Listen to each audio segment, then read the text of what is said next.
example, we're going to find the area enclosed by the graph of r equals 5 plus 4 cosine theta. Now, just a quick note about language. We call this area swept out by the line segment from the pole to the curve. So we would say the area swept out by the graph of r equals 5 plus 4 cosine theta. And to give you an indication of why we call it that, let's take a look at this graph. It's the same thing, y equals 5 plus 4 cosine theta. But what I'm going to do is show you as theta gets bigger,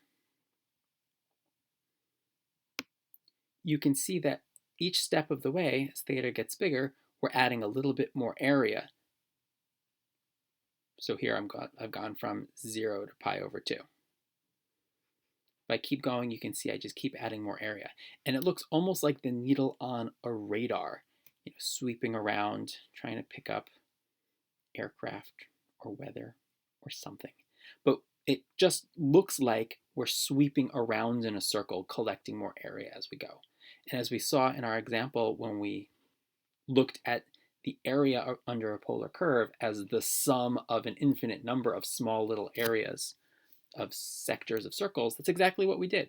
We swept out this little sector, and then more, and we just added it all together. So that's why we use the language swept out. That was a little side note. We saw in the last example that the formula for this is actually not too bad. So the area of the entire sector, of the entire section swept out by the curve is 1/2 times the definite integral from a to b, which in this case, if we're talking about the entire curve, well, that's all the way around the circle, which is from 0 to 2 pi, of r squared. Be careful about, remember that it's not just the cosine squared, the whole thing needs to be squared, times d theta. And so that's a very simple integral until we try and integrate it. So let's see what happens when we actually try to integrate this one by hand. First things first, I cannot integrate one type of function inside another. We don't have a chain rule for integrals like we do for derivatives. So I can't just call that 5 plus 4 times the sine of theta squared, and I can't do anything with that. I can't use both the power rule and the trig rules at the same time. What I would have to do is FOIL out that entire integrand. So the area would be 1/2 the definite integral from 0 to 2 pi of 25 plus 40 times the cosine of theta plus 16 cosine squared theta in respect to theta. And all I did there was FOIL out 5 plus 4 cosine theta squared. Now, we still have a problem here. How am I going to integrate this cosine squared over here? And then how am I going to do that at the same time as integrating a regular cosine? Well, first off, one of the basic underlying properties of integrals is the integral of a sum is equal to the sum of integrals. So what I'm going to do first is chop up that integral of 3 terms into 3 separate integrals. I'm also going to do a little trick just to make my life a little bit easier for the moment. Because that 1/2 is about to get really annoying, what I'm going to do is just multiply both sides of this equation by 2 and worry about the dividing by 2 later. So 2 times the area is going to be equal to the definite integral from 0 to 2 pi of 25 d theta plus the definite integral from 0 to 2 pi of 40 cosine of theta d theta plus the definite integral from 0 to 2 pi of 16 times the cosine squared of theta d theta. And then I'll integrate each of those separately. The first 2 will be super easy.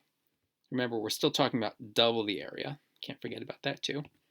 And the definite integral from 0 to 2 pi of 25 would be the antiderivative of 25 in respect to theta, which would be just 25 theta, evaluated from 0 to 2 pi. That's the fundamental theorem in action. And then the second one is also pretty easy. The antiderivative of 40 cosine theta is 40 sine theta, evaluated from 0 to 2 pi, plus the antiderivative of 16 times the cosine squared of theta. Crap. we can't integrate a cosine being squared because we have a power rule to deal with things being squared and trig rules to deal with the antiderivative of cosine, but we can't do them at the same time. If only there was a way to write this cosine squared of theta as a regular cosine, not a cosine squared. If only there was some theorem you'd learned in the past that could take the cosine of a product and turn it into sums. Well, let's quickly look back at something you've learned in the past. You learned that the cosine of two angles, of the sum of two angles, actually I'm going to do it, just skip a little bit. The cosine of a double angle is equal to cosine squared of that angle minus sine squared of that angle.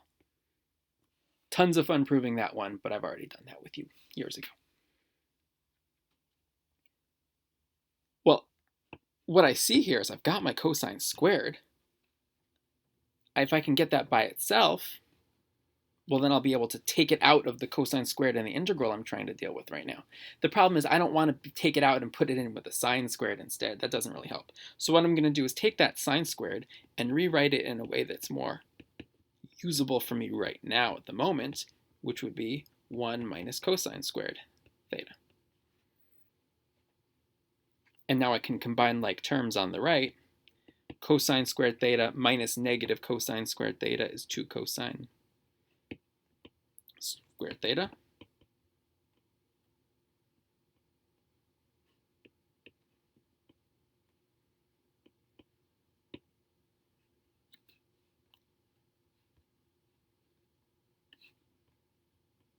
That's better. 2 cosine squared theta minus 1. And remember, our goal was to be able to take cosine squared theta out of the integral we're dealing with and replace it with a regular cosine. So if I can get this cosine squared theta alone right now, we'll have satisfied that. So I'm going to add 1 to both sides and divide by 2. Cosine of 2 theta plus 1 over 2 is equal to cosine squared theta. And the advantage here is that cosine of 2 theta plus 1 over 2 is actually really easy to integrate, because it's just a regular cosine, not a cosine squared.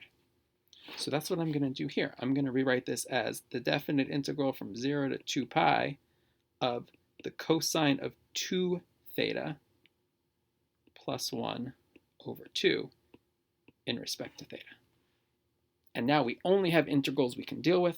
We've already dealt with most of them.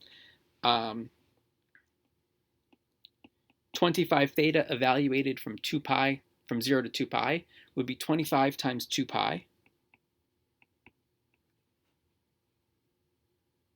minus 25 times 0, which I'm going to ignore, plus 40 sine of theta from 0 to 2 pi is 40 times the sine of 2 pi, which is 0, minus 40 times the sine of 0, which is also 0.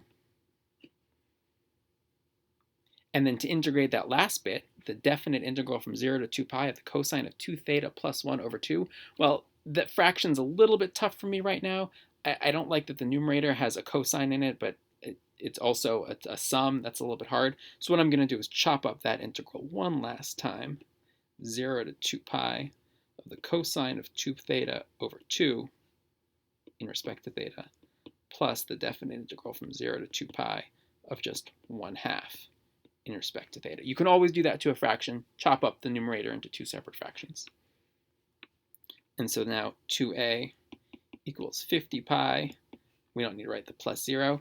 The definite integral of the cosine of 2 theta over 2 in respect to theta is the sine of 2 theta over 2 again because of the simple chain rule. So that would be the sine of 2 theta over 4 evaluated from 0 to 2 pi. And if that looks annoying to you, just remember the same thing's going to happen here as we just saw over here when we evaluate that from 0 to 2 pi. Well, sine of 0, sine of 4 pi, they're all equal to 0, so that's going to end up disappearing. And then the last one is 1/2 of theta evaluated from 0 to 2 pi. So 2 times our area is equal to 50 pi plus 0, and 1/2 theta evaluated from 0 to 2 pi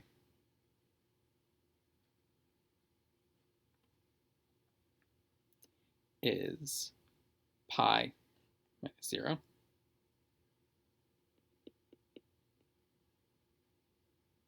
You're saying, why did the last 15 seconds take so long? It's because I realized I made a mistake somewhere and I just had to find it. Maybe some of you caught it as I did it. I magically dropped a 16. There's a 16 here, which I just forgot about. So let's just keep putting that in as a coefficient. That would be a coefficient here, and here, and here, which is just going to be 0 anyway, and then here, and then here. So we've got 2 times the area equals 50 pi plus 16 pi is 66 pi, which means the area by itself is equal to 33 pi. And just a quick check on whether or not that makes sense. If we looked at this as a simple circle, we can see that this end is at -1, this end is at 9. So it looks a little bit like a circle centered at 0, 4, with a radius of 5 in both directions. Now it is a little bit smaller than that, but that circle would have a radius of 25 pi. So it's a little bit believable that when we add in the extra radius out here, that would add up to 33 pi.